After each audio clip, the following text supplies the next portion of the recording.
On this episode, E.T. stops by. Tell him. With GaryVee.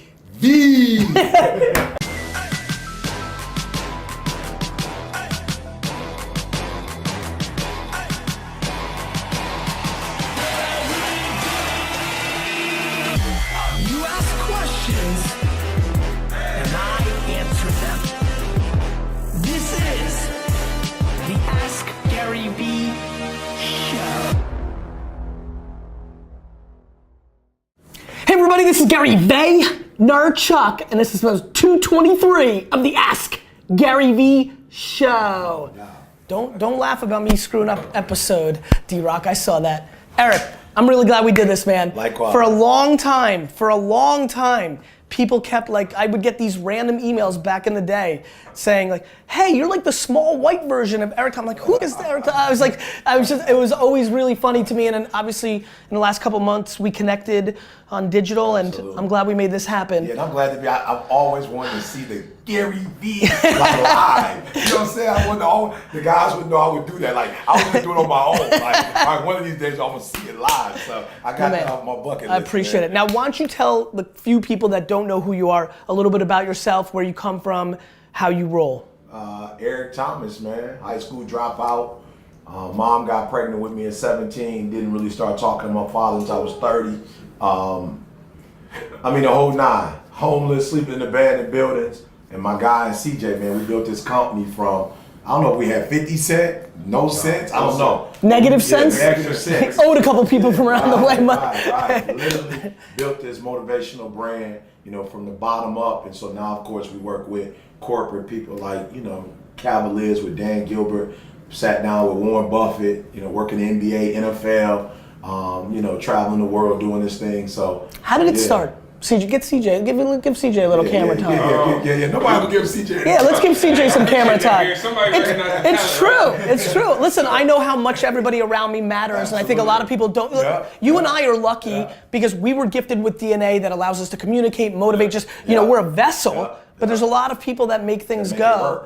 So 11 years ago, I sat in the room and heard this guy speak. Yeah. And I watched 17, 18, 19-year-old kids stand up.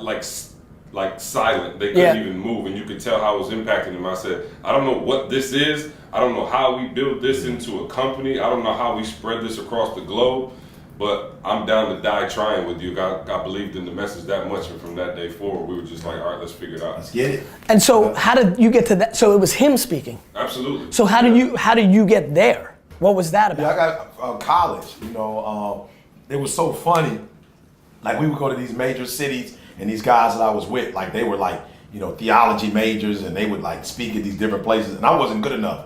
So I would speak at the fleet markets, you know what I'm saying? I would speak. How did you even begin to think about speak? First of all, you said you didn't even start talking to your dad till you're 30. You look 30 now. How old are you? I'm 45. Yeah, 45. Looks great. Yeah. So why did you start speaking at a flea market or the corner? Why did that even happen? I think for me because, somebody spoken to me when I was about 17 years old, and they literally saw this. When I was 17, sleeping in abandoned buildings, not taking showers, eating out of trash cans, they were like, yo, you got something. And I was like, well, what is that? You know what I'm saying? They were was that the first time you that was the first time. Yeah. It's an older man who was like, yo, you can do it.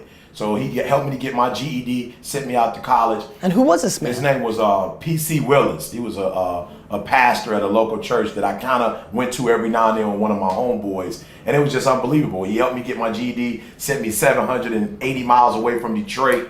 And I just got in a new environment in college. And once I got there, I was just I was so grateful that I had to pay it forward. So I was like, yo, what this guy did for me, I've got to do unto others. And that's what I've been doing, just speaking life into people who just don't believe that they can do it. So many people think that you have to have a mother or a father in your life. You have to go to a certain school. You have to, and I don't believe that. I believe when you wake up and you're ready to live, at that point, I can help you to get from where you are to where you want to be. And that's why I say, some people think, when you look at certain successful people, maybe their fathers passed something down or their mothers passed down. It's no, it doesn't make a difference if they pass it down or not. Everybody's got to wake up and grind. And if you're willing to work like they're willing to work, you can have whatever you want.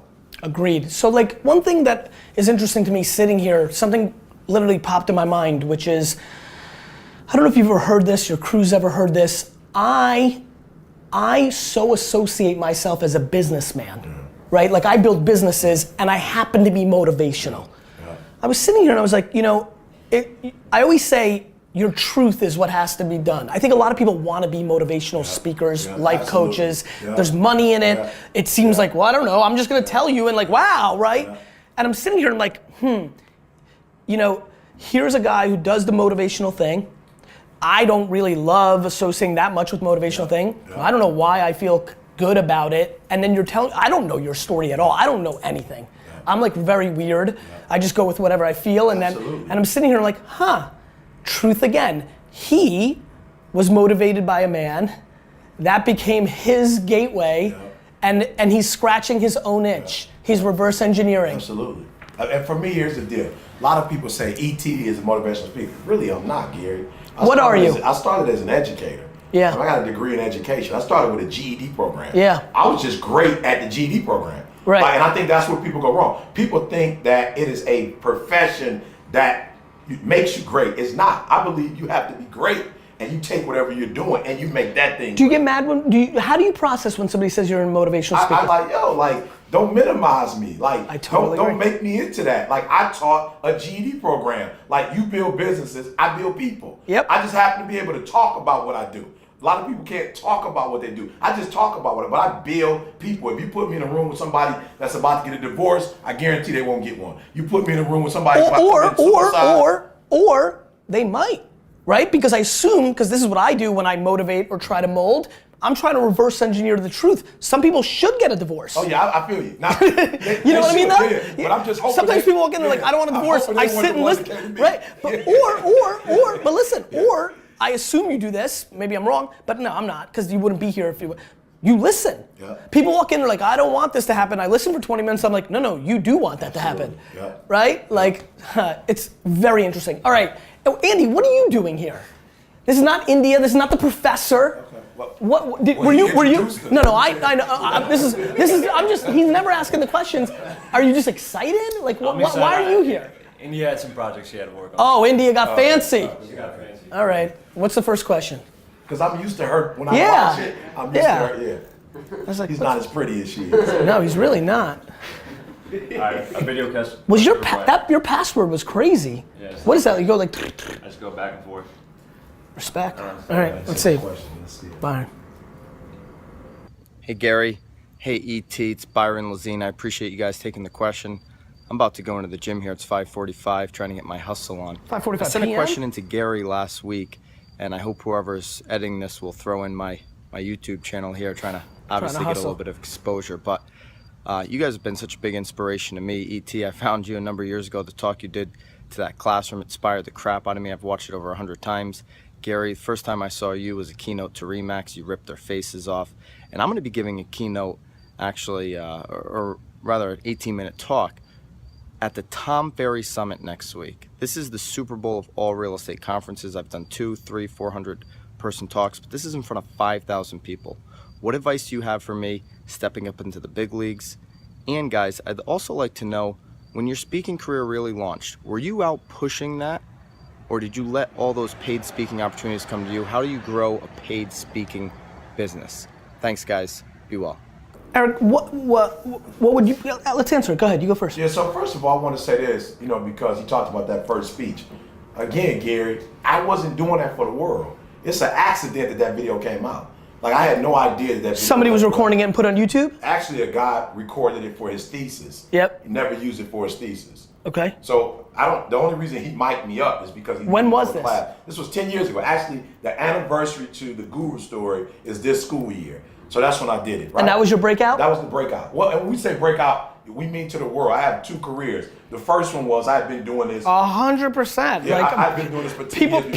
People are like, oh, you broke out. I was like, I worked every day of my life. Finally, I broke out. Right. So if you call breaking out after 18 years. If you call breaking out like punting anything that was happy and fun and easy and just grinding my face off, I broke out. Yeah. So for me, that speech was to about 40 or 50 kids from the inner city who were about to get kicked out of Michigan State, and I was going off.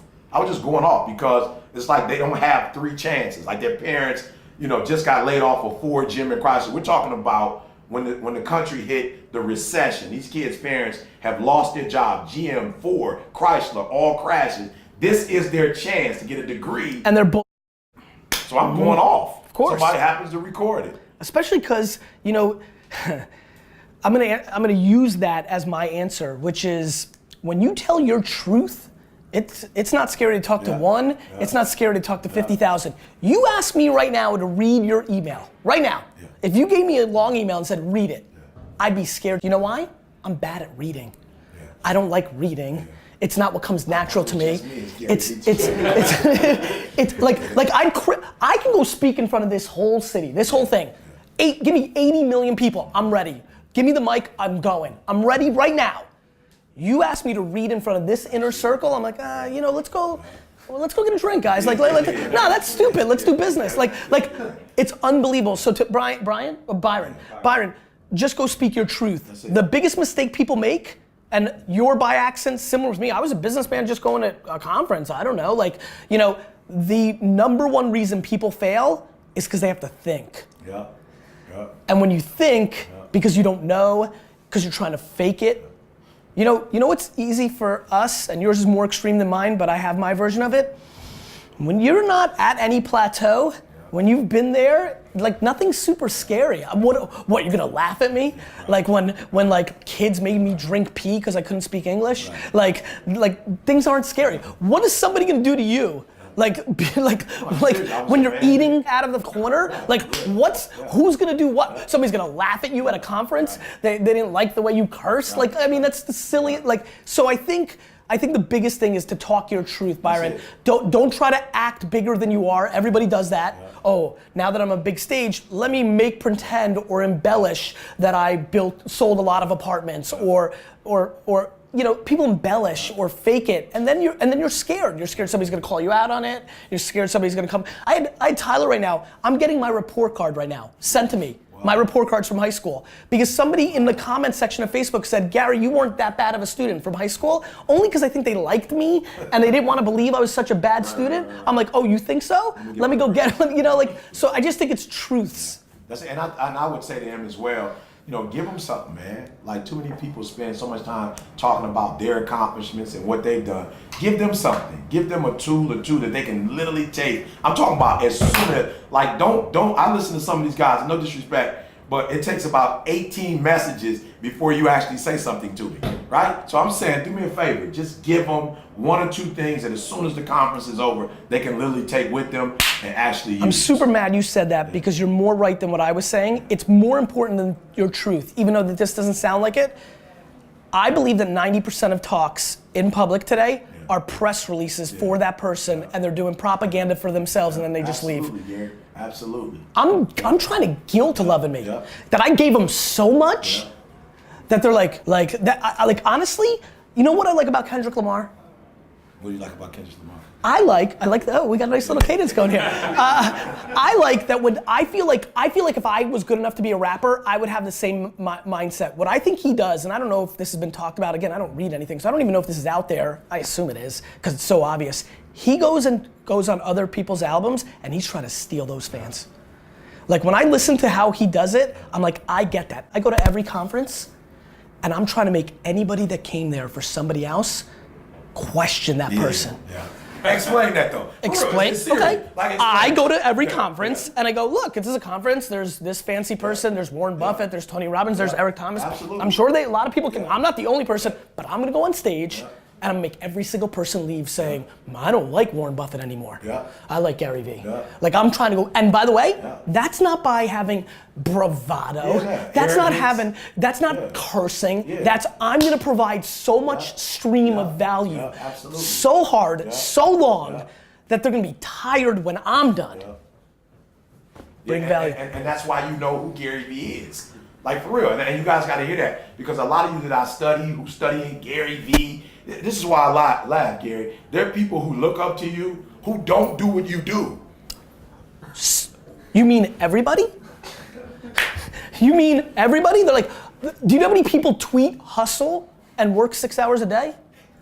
Like, I know. I'm serious. I know. I'm serious. Somebody I'm very close to today asked me about my schedule, and I told them the schedule, and then they asked me, well, why are you up so early?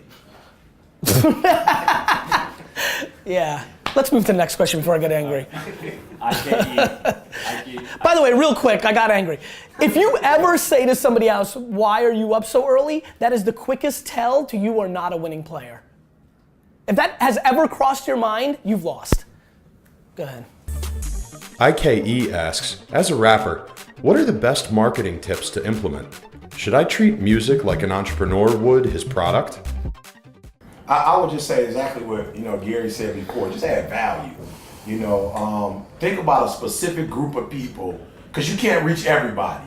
You know what I'm saying? I'm just being real. I don't care how good you are at what you do. You pick your poison. You pick a group, and you just pour into that group, so that every time they listen to you, like Gary said, like I'm gonna just be honest. Like I'm like Gary. I don't listen to anything. I don't read anything. But I got hooked on this Beyonce song. I was here. And I've been listening to that song this morning. I was listening to it. It's like I can't put it down. And it's not because it's Beyonce. Like, no disrespect, but it's not because of what you think. But when I hear the song, I was here. So I'm waking up this morning like, when you hit the GaryVee show, you gotta be present. Like, not just there, you gotta be present. Because you may only get to do this one more time. So I'm listening to her song, and I felt like she wrote it for E.T. So if you're gonna We should find out. We should activate ask. everybody. Let's find out if B wrote it for you. For me. You think she did? I believe she wrote it. I really did. Listen, I think way too many people, I'll give you my advice. I think you need to not make pretend, let me rephrase, you haven't made it. I don't think this was J. Cole asking the question, right? So you haven't made it, so stop being fancy. I am stunned by the fanciness in the market of speakers, authors, entrepreneurs, athletes, and definitely rappers, because I got a ton of them. You're trying to be big time. You think acting like it is that. You know how you promote music? Make one person every day like your music. You know how you do that? By liking them first. By literally going to Twitter. I'll give you something real tangible. Twitter.com. Somebody loves this. I love it. Twitter.com/search. Twitter.com/search. Go search people. You've got your opinion of who you are as a rapper. Yeah. Go search people talking about, Future. Yeah. You think that's your style. Yeah. Jump in and say, yeah, I like that track too. Yes, I love that hook. When E.T. tweets that Beyonce spoke to me, jump in and be like, yeah, that part. Like, become part of the community. Everybody wants everybody to love them. Love the community first, then they'll love you back. Guilt them into loving you. Oh, that's so... Look, guys, that first video, for real, you'll be shocked at the millions of people. That one video has 38 million views. And you'll be shocked that I did not do that on purpose. You'll be shocked that what GaryVee just said, I poured into that community for about 18 years, and then boom, all of a sudden one day, that seed blossomed into a tree. 18 years. Doing the right thing is always the right years. So I'm also saying to whoever you are, don't do what Gary is saying and think that 6 months you're gonna see the results, or a year just because he told you that and you did what he told you to do. That 6 months later, voila. No. How do you think about patience?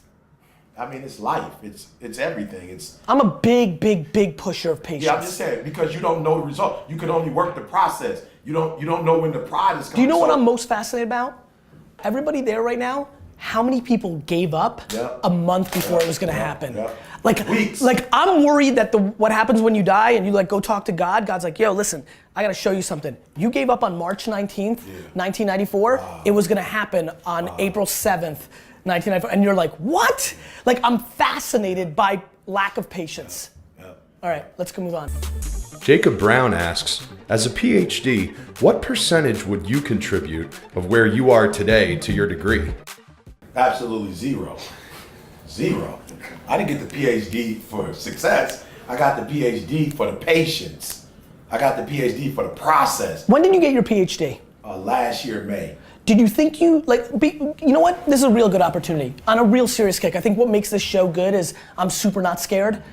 Talk me through the PhD. Did you feel that was a smart strategic thing to create a little more air cover so that you had more room to do your thing? So for real. No. For me, Gary, I was trying to, and when I first walked in, you talked about business. Yep. Right? And I told you I build people. Yes. But building people doesn't always pay well. I understand. Right? So I had to put myself in a different market I understand. than where I originally wanted to be when I started, right? But what happens when you're from Detroit, like I am, one of the most segregated cities in the United States of America, I did not have the code, the language, or the rules to get in the game that I wanted to play in. That's right. So for me, Michigan State gave me that opportunity to go to class and hear that language, to get in an environment for 6 years and be a part of the rules. So you can't play the game if you don't know the game. So the degree to me was about, it doesn't make Detroit bad. It doesn't make my community bad. But there's some things I need to operate on this level. It's interesting that you even went there. I'm so fascinated that you said that. I'm fascinated that in your mind it processed that this thing could be a counter move to making that thing look bad. It's an actually massive insight that people grossly underestimate. It's a thing that I grew up with in a different way. You know, I came to this country because Jews were persecuted in the Soviet Union. Like, my parents and grandparents grew up in an environment where they were blamed for the World War. My grandparents, both my grandfathers went to jail for being Jewish. And I think that people don't understand that being a minority somewhere, Jewish in Europe, African American in America, there's a psyche that people understand, which is you hear us white guys here selling out, you know, Uncle Tom getting away from you. It's so much deeper than you think. And let me tell you where I'm going with it. I'm actually going a very left turn on this. Most of you are so molded by your parents, you can't even wrap your head around it. And there are certain things your parents put in you that you are scared to break against because you don't want to let them down, even though you might hate your parent or what have you. It's unbelievable to me that you went there, that the success of PhD had to be hedged in your mind, through your words, that that's not bad on Detroit. That to me is such an insight that we need to have a conversation in general about people understanding that having something good happen doesn't trigger a negative event somewhere else, and that is something we're all dealing with in our own versions. And so for me, it was like, if you can't, there's certain arenas you can't operate on if you don't know it. Like you can't play football if you don't, like, and here's the thing I hate. Okay, so what I do for a living, I hate, Gary, that a guy thinks he's gonna do what I've done for 20-something years. He's gonna watch my videos, he's just gonna do it for 5 months, 5 years, and boom, he's the next ET. Wait a minute, ET, just because you mean you can't register 7-figure mastermind Instagram account and become that? Yeah. I mean, it's real. So I'm saying to anybody The realist. out there, I realize that, ET, you have what you think is success, but you get that PhD, you're gonna understand, like, it's like another language, Gary. It's like another language, like another world. You like being a student? I love it. That, you know, that's not reading, but I love being a student. Yeah, it was interesting. I don't like the reading. I think we're contradicting ourselves. No. Yeah. It's interesting. Huh. I like that. Okay. What was the question? Yeah, I'm sorry. As a PhD, what percentage? Got it. Oh, okay, zero. Okay, good. Zero. Yeah. Video question. What up? It's your boy Zane coming from Sydney, Australia, and welcome to the show, ET. I believe this is a huge issue for a lot of people in life, and my question is, where does motivation stop and execution begin? I want to take this opportunity to thank you both for being huge influences in my life, and I can proudly say that I wouldn't be the man I am today if it wasn't for you two. That's very nice. Z Squared, I will tell you that the amount of people that come in and write notes all day, little notebooks of motivation, spend ungodly amounts of hours. The amount of hours that we've spent watching each other's stuff, I don't want to speak for you, my gut is zero. 0 full hours. He said it. Like, I don't know, but here's what I can tell you. Some people need to be motivated. For me, I didn't. I got a chip on my shoulder, and that thing will drive me until the day I'm in the ground. I'm so motivated, it's coming out of my face, right? Like, so I don't need that. So I can't speak for everybody. Everybody's got different versions, but here's what I can tell you. There's a sign in here that is driving everybody crazy. It's been brought up like 4 times in the last week. It says, ideas are This just hangs in our office, and it's driving people crazy. And the reason I don't finish my statement in that sign is I want people to think, because the sign actually reads, if it was in its full entirety, ideas are until you execute them. Where does motivation stop and start? Everybody's got a different answer, but here's what I can tell you.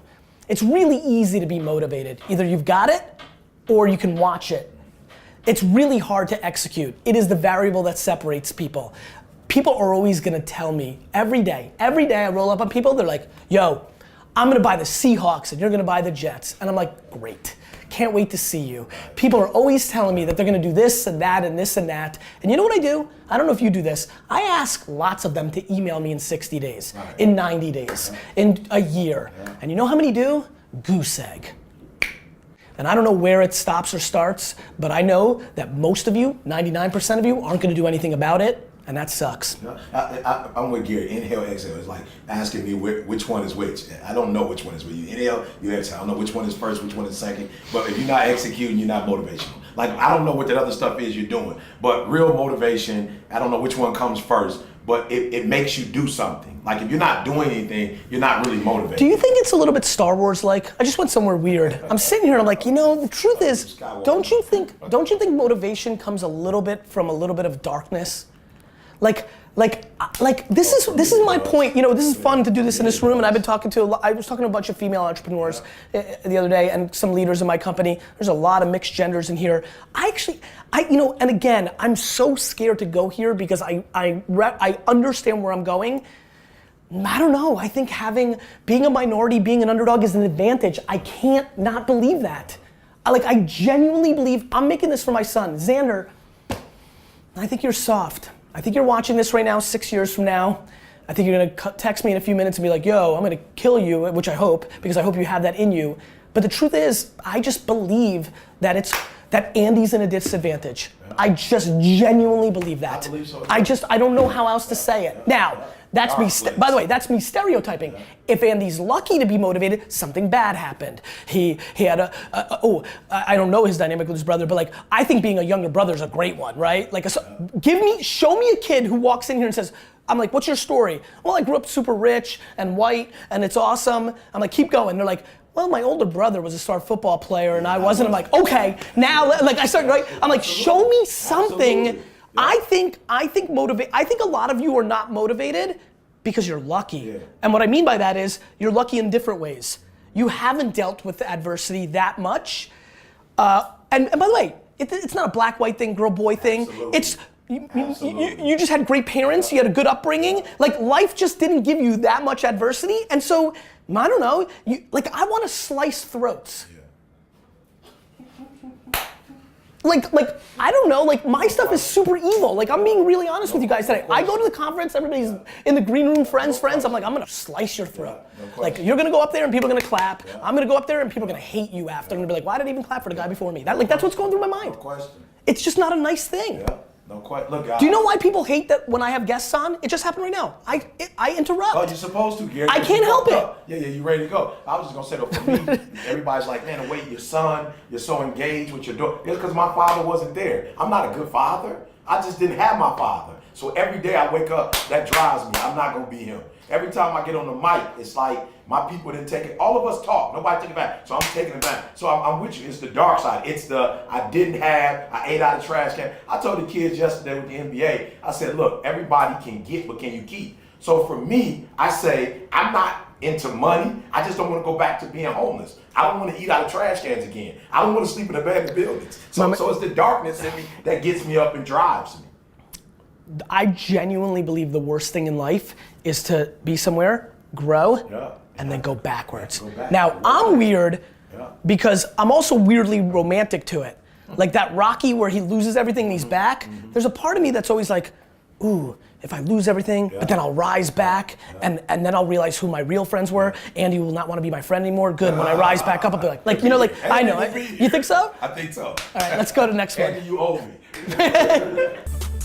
Aaron Perez asks, en route to self-awareness, do you believe we find ourselves or create ourselves?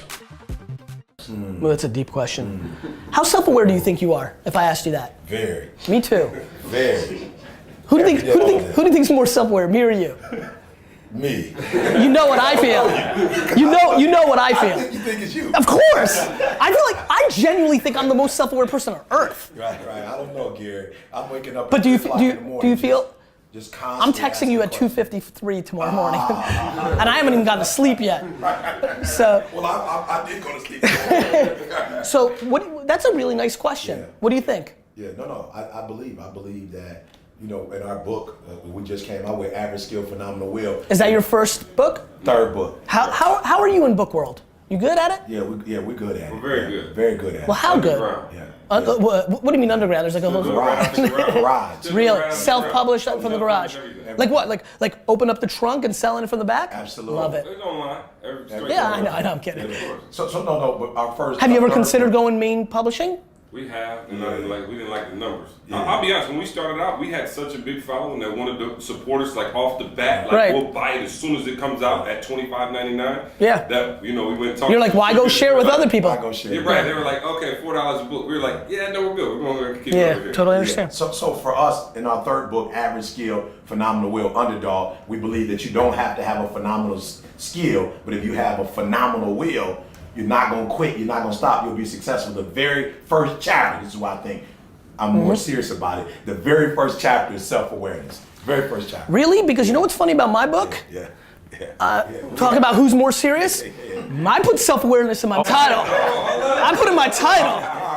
You got chapters, I got titles. You got chapters, I got titles. You got it on the cover.